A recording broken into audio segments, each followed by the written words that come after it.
रहनुमा peoples party Saeed Ghani Karachi में media से गुफ्तगू कर रहे हैं।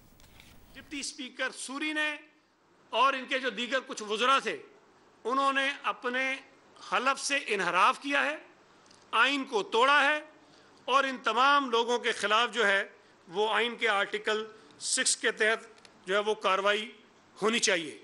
इस हुकूमत ने मीडिया पर पाबंदियां लगाई, मीडिया से लोगों की नौकरियां ख़त्म करवाईं। वो लोग जो आज़ादी से अपनी बात करते थे उनके ऊपर मीडिया चैनल्स के दरवाजे बंद करवाए, उनको ऑफ एयर करवाया। इन्होंने जजेस के खिलाफ साजिशें की, उनके खिलाफ रेफरेंसेस भेजे। इन्होंने इलेक्शन कमीशन के खिलाफ साजिश की। इन्होंने पीका का कानून बनाया ताकि इस मुल्क का आम आदमी भी जो सोशल मीडिया पे कुछ एक्टिविटी करता है उसको भी दबाओ। भाई, तुम इलेक्शन कमीशन से खुश नहीं, तुम अदालतों से खुश नहीं, तुम मीडिया से खुश नहीं, तुम पाकिस्तान के लोगों से खुश नहीं। अगर तुम किसी से खुश नहीं हो तो उसका मतलब है खराबी तुम्हारे अंदर है, प्रॉब्लम तुम्हारे साथ है। बाकी तमाम जो इदारे थे, जो लोग थे, वो अपने हिसाब से काम कर रहे थे। यहाँ जो असल इशू है जिससे ये सारा मुद्दा शुरू हुआ कि इमरान खान को हटाया जाना चाहिए, वो इस मुल्क की मईशत की बर्बादी थी। इस मुल्क में बढ़ती हुई महंगाई थी, इस मुल्क में बढ़ती हुई बेरोज़गारी थी, इस मुल्क में चीनी का, आटे का, दवाइयों का, LNG का, खाद का, पेट्रोलियम का, जो इनके स्कैंडल्स आए थे बड़े बड़े, जिसमें इमरान खान के ATM मुलविस थे, उससे तवज्जो हटाने के लिए, उससे लोगों को दूर करने के लिए एक नया नैरेटिव खड़ा करने की कोशिश की जा रही है ताकि लोग इन चीज़ों को भूल जाएं। ये अपनी मकबूलियत की बात करता है। मकबूलियत तो आप देख लीजिए ना, पिछले 1.5 बरस में जितने ज़िमनी इलेक्शन हुए हैं उसमें PTI का हशर क्या हुआ है। कैंटोनमेंट के इलेक्शन हुए हैं, उसमें PTI का हशर क्या हुआ है।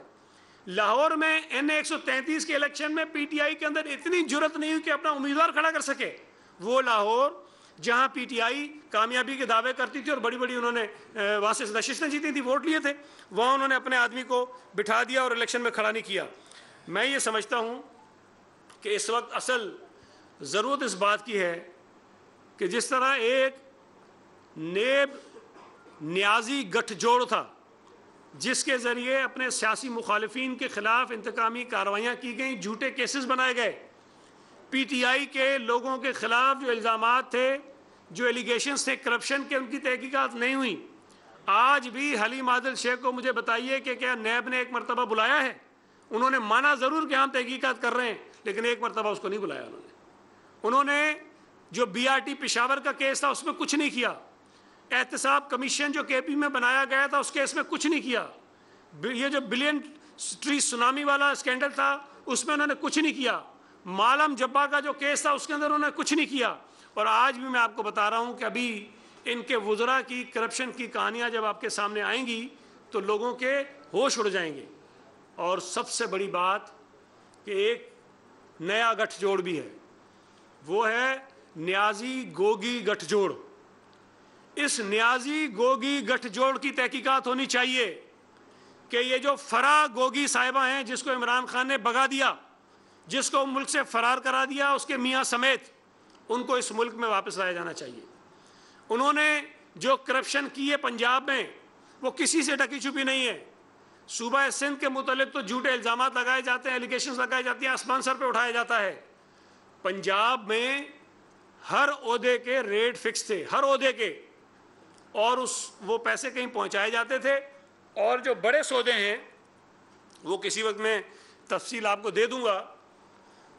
दुनिया के कुछ और मुमालिक हैं जहां पर अकाउंट्स खोले गए थे, बड़े बड़े सौदे यहाँ होते थे, काम यहाँ होते थे, पैसे डिपॉजिट उन अकाउंट्स में होते थे और यहाँ पर डिपॉजिट स्लिप दिखाई जाती थी, उसके बाद वो काम हो जाता था। ये नेब न्याजी गठजोड़ तो एक और चीज़ थी। ये न्याजी गोगी गठजोड़ जो है ये इस पाकिस्तान की तारीख में लोगों के दिमाग ठिकाने लगा देगा जब इनकी कहानियाँ सामने आएंगी। और ये जो सारे जादू टोने, पीर फकीर और जिन्नात और पता नहीं क्या क्या चीज़ें थी, लगता है उन सबको इस काम पे लगाया हुआ था।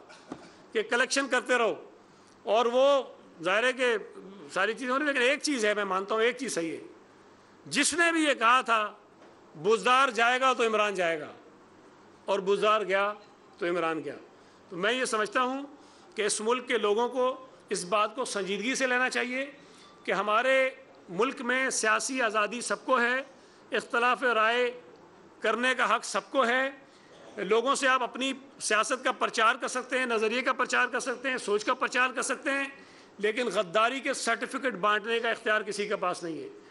हम किसी को ये हक़ नहीं दे सकते कि कोई मुझे या हमारे साथ बैठे हुए में से किसी को भी कहे कि तुम मुहिब वतन नहीं हो, मैं मुहिब वतन हूँ। हम ये समझते हैं कि सबसे बड़े मुहिब वतन हमने, हमसे बड़ा मुहिब वतन इस मुल्क में कोई नहीं है। हर शख्स की अपनी जिम्मेदारी है, वो अपनी जिम्मेदारी पूरी करता है। हमने जो हलफ उठाया है हम उसकी पासदारी कर रहे हैं। जिन्होंने अपने हलफ को तोड़ा है उन्होंने मुल्क से गद्दारी की है, वो मुल्क के दुश्मन हैं, वो आइन के दुश्मन हैं, वो आइन शिकन है, उनके खिलाफ कार्रवाई होनी चाहिए। अब बात करें वकार भाई, बात करें फिर आपसे सवाल है। हमसे बड़ा कोई मुहिब वतन नहीं, हलफ तोड़ने वाले मुल्क के दुश्मन हैं, ये कहना है पीपल्स पार्टी के रहनुमा सईद गनी का, जो कराची में मीडिया से गुफ्तगू कर रहे हैं।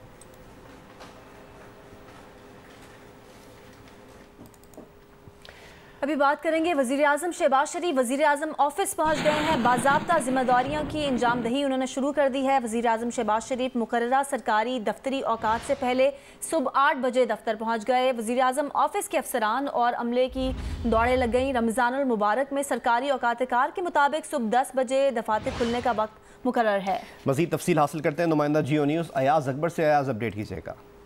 बिल्कुल ही, वज़ीर आज़म शहबाज शरीफ ने वज़ीर आज़म ऑफिस पहुंच के बाकायदा जिम्मेदारियों को अंजाम देना शुरू कर दी हैं, और आज सुबह वो 10 बजे ही मुकर्रर दफ्तरी औकात से पहले पहुंच चुके थे, जिसके बाद वज़ीर आज़म ऑफिस के जो अफसरान और अमले थे उनकी दौड़ें लगी थी, क्योंकि रमज़ान मुबारक में सरकारी औकात कार जो है वो सुबह 10 बजे दफ्तर खुलने थे, लेकिन वज़ीर आज़म पहले ही पहुँच गए। वज़ीर आज़म ने पहुँचते साथ ही सबसे पहले ऑर्डर ये किया है कि हफ्ते में 2 के बजाय अब 1 ताकील कर दी गई है। साथ साथ वज़ीर आज़म शहबाज शरीफ ने सरकारी दफातर के औकात कार में तब्दीली की है, और सुबह 10 बजे के बजाय तमाम लोग 8 बजे काम शुरू करेंगे। वज़ीर आज़म के जो प्रिंसिपल सेक्रेटरी हैं तौकीर शाह, उन्होंने चार्ज संभाल के काम शुरू कर दिया है। साथ साथ अब वज़ीर आज़म ने ऑफिस संभालते ही अवाम को रिलीफ के ऐलानात भी जो किए थे कल असम्बली में, उससे अमल दरामद का आगाज़ भी कर दिया है, और रमज़ान मुबारक के दौरान जो सस्ते बाजारों में मेयारी और कम दाम अशिया की फराहमी थी उसको यकीनी बनाने के लिए जो मुतल्लिका इदारे हैं उनको हुक्म भी दे दिया है, और वज़ीर आज़म की रमज़ान बाजारों की सख्त मॉनिटरिंग यकीनी बनाने की भी हिदायत की गई है। अवाम को सस्ती अशिया की फराहमी में गफलत बर्दाश्त नहीं करूँगा, वज़ीर आज़म शहबाज शरीफ को ये हिदायत की, और पेंशनर्स और इसमें इजाफा और कम अज़ कम जो उजरत है 25,000 रुपये के ऐलान पर फिल फौर अमल दरामद शुरू करने का भी हुक्म दे दिया उन्होंने। और वज़ीर आज़म जब आए तो उन्होंने वज़ीर आज़म ऑफिस के तमाम अफसरान अमले से मुलाकातें भी की हैं और उनसे तारुफ भी कराया गया है। उन्होंने इस मौके पे कहा तमाम लोग अपनी कमर कस में अवाम की खिदमत के लिए आए हूँ, एक लम्हा मैंने ज़ाया नहीं करना, ईमानदारी, शफाफियत, अंतिम मेहनत हमारे रहनुमा उसूल होंगे। उन्होंने अपने बहुत बहुत शुक्रिया हमें तफसीलन आगाह करने के लिए। शहबाज शरीफ की काबीना में वजीर खारजा के लिए बिलावल का नाम ज़ेर गौर है। राना सनाउल्लाह को वजीर दाखिला, मरियम औरंगजेब को वजारत इत्तलात का कलमदान दिए जाने का इम्कान है। काबीना में शराकत पर गुफ्तगू के लिए वजीर आज़म आज बिलावल भुट्टो, आसिफ जरदारी, मौलाना फजलुर रहमान, खालिद मकबूल सिद्दीकी और दीगर इत्तेहादी रहनुमाओं से मुलाकात करेंगे। आज रात तक वफाकी काबीना का ऐलान कर दिया जाएगा। मोहसिन दावड़, असलम भूटानी और तारिक बशीर चीमा को भी वफाकी काबीना में शामिल किए जाने का इम्कान है।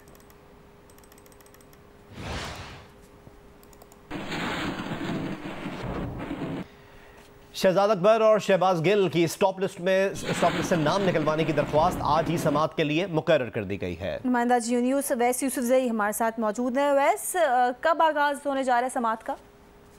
जी देखिए, पीटीआई के सीनियर रहनुमाओं मिर्जा शहजाद अकबर और शहबाज गिल ने अपने नाम स्टॉप लिस्ट में शामिल करने के इक़दाम को इस्लामाबाद हाई कोर्ट में चैलेंज किया था और उनकी दरख्वास्त को आज ही समाअत के लिए मुकर्रर कर दिया गया है। इस्लामाबाद हाई कोर्ट के चीफ जस्टिस अतहर मिनल्ला कुछ देर बाद दरख्वास्त पर समाअत करेंगे।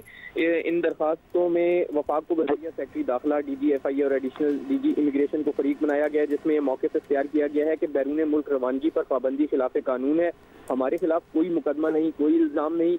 ये भी कहा गया है शहजाद अकबर की दरख्वास्त में कि वज़ीर आज़म का मुआविन ख़ुसूसी बराए एहतसाब और मुशीर बराए दाखिला व एहतसाब रहा, हुकूमत को करप्शन के खात्मे पर एडवाइस करने का टास्क था।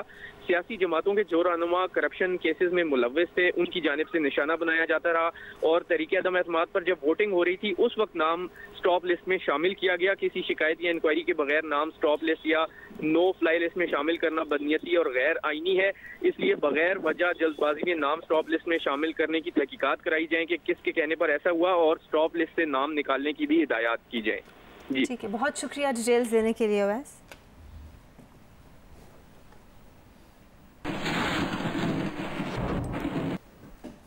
पीटीआई रहनुमा फवाद चौधरी का कहना है कि नून लीग हुकूमत सोशल मीडिया और सियासी मुखालफिन के खिलाफ क्रैकडाउन के ख्वाब छोड़े। चू चू का मुरब्बा हुकूमत चंद हफ्तों के लिए है। फवाद चौधरी ने अपने बयान में कहा कि मुल्क का सियासी बहरान संगीन हो रहा है। 135 हल्कों से इस्तीफे आ चुके हैं। मौजूदा पार्लियामान अपनी अहमियत और हैसियत खो चुकी है। टकराव से बचने का वाहिद तरीका इंतखाबात है।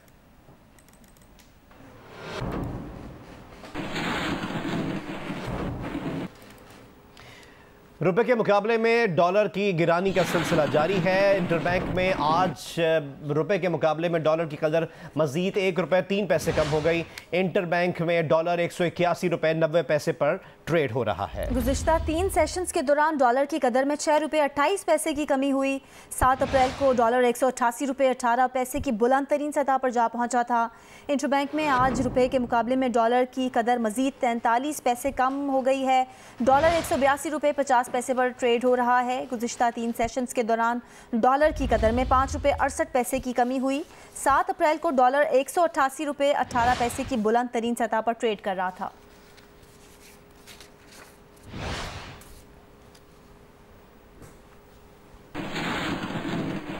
वज़ीर आज़म शहबाज शरीफ ने मुआशी माहिरीन का हंगामी इजलास तलब कर लिया है। वज़ीर आज़म की ज़ेर सदारत इजलास में मुमताज़ मुआशी माहिरीन शिरकत कर रहे हैं। इजलास में मुल्क को दरपेश मौजूदा संगीन मुआशी सूरत हाल पर तफसीली गौर होगा। नुमाइंदा जियो न्यूज़ अयाज अकबर यूसुफजई हमारे साथ मौजूद हैं, इनसे जानेंगे अयाज क्या तफसील है।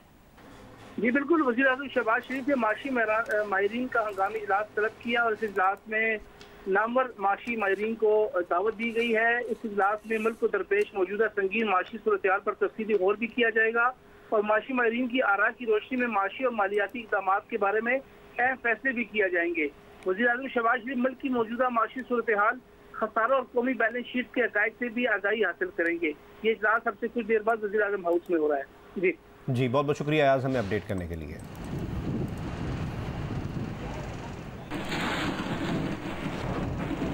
पीटीआई हुकूमत यूटिलिटी स्टोर्स पर चीनी की कीमतें बढ़ा गई। गुज़िश्ता दिनों चीनी की फ़ी किलो कीमत में 9 रुपये बढ़ाए गए। ज़राए के मुताबिक चीनी की कीमत 85 से बढ़ाकर खामोशी से 94 रुपये कर दी गई। मज़ीद तफसील हासिल करते हैं नुमाइंदा जियो न्यूज़ आमना आमिर से। आमना, क्या मामला है ये?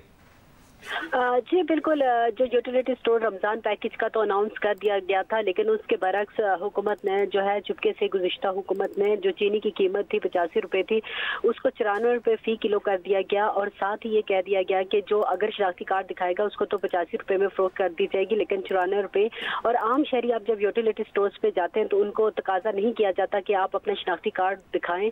और हमने ये स्लिप्स भी देखी हैं जिसमें यूटिलिटी स्टोर्स ने खुद ये जारी की हुई हैं जिसमें 94 रुपये फ़ी किलो चीनी फरोख्त की गई है। और इस हवाले से जब यूटिलिटी स्टोर्स इंतजामिया से बात की गई तो उनका कहना था कि चीनी की कीमतों में इजाफा किया गया है, ताहम सिर्फ शनाख्ती कार्ड दिखाने वालों को 85 रुपये किया गया। अगर इस तरह बात की जाए तो न सिर्फ इसी पे इतलाक है बल्कि दूसरी तरफ जो है यूटिलिटी स्टोर्स का जो घी है उसकी में भी ये चीज़ फ़र्क नज़र आ रहा है कि घी जो आम पब्लिक अगर लेने जाएगी तो उसको 445 रुपये में दिया जा रहा है, अगर शनाख्ती कार्ड दिखाया जाएगा तो 260 रुपये। यानी कि इस तरह अगर पब्लिक रमज़ान रिलीफ पैकेज के तहत जाती है और हर एक को ये पता नहीं होता कि उसको शनाख्ती कार्ड दिखाना है तो उनको महंगे दामों चीज फरोख्त कर दी जा रही है। बहुत बहुत शुक्रिया आमना हमें अपडेट करने के लिए।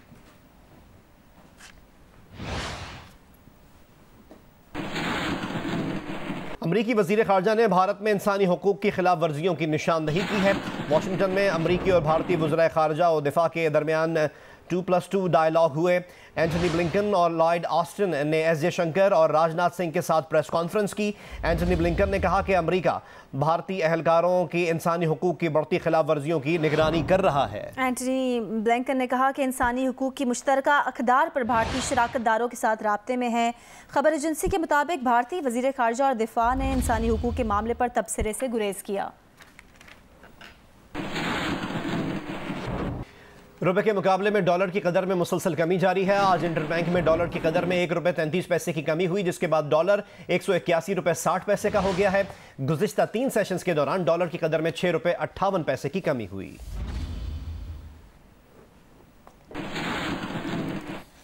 आलमी इदारे फिच ने पाकिस्तान की मईशत के लिए खतरे की घंटी बजा दी है। फिच रिपोर्ट में कहा गया है कि सियासी अदम इस्तेहकाम के बाइस मुल्क की मईशत मुतासर हो सकती है। रवा साल जारी खातों का खसारा 4 से बढ़कर 5% हो सकता है। जारी खातों का खसारा 18.5 अरब डॉलर्स हो सकता है। रिपोर्ट के मुताबिक आइंदा साल पाकिस्तान को 20 अरब डॉलर्स की बैरूनी अदायगियां करना है। सऊदी अरब और चीन के 7 अरब डॉलर कर्ज की वापसी मौखर हो सकती है। IMF कर्ज प्रोग्राम की बहाली मुश्किलात का शिकार हो सकती है। टैक्स इस्लाहात प्लान पर अमल दरामद में मुश्किलात हो सकती हैं। पेट्रोलियम मसनूआत पर सब्सिडी से माली मुश्किलात में इजाफा हुआ है। एक और अपडेट, श्रीलंका की हुकूमत ने मुल्क दिवालिया होने का ऐलान कर दिया है। श्रीलंका ने अपने तमाम बैरूनी कर्जों से नादहिंदा होने का ऐलान कर दिया।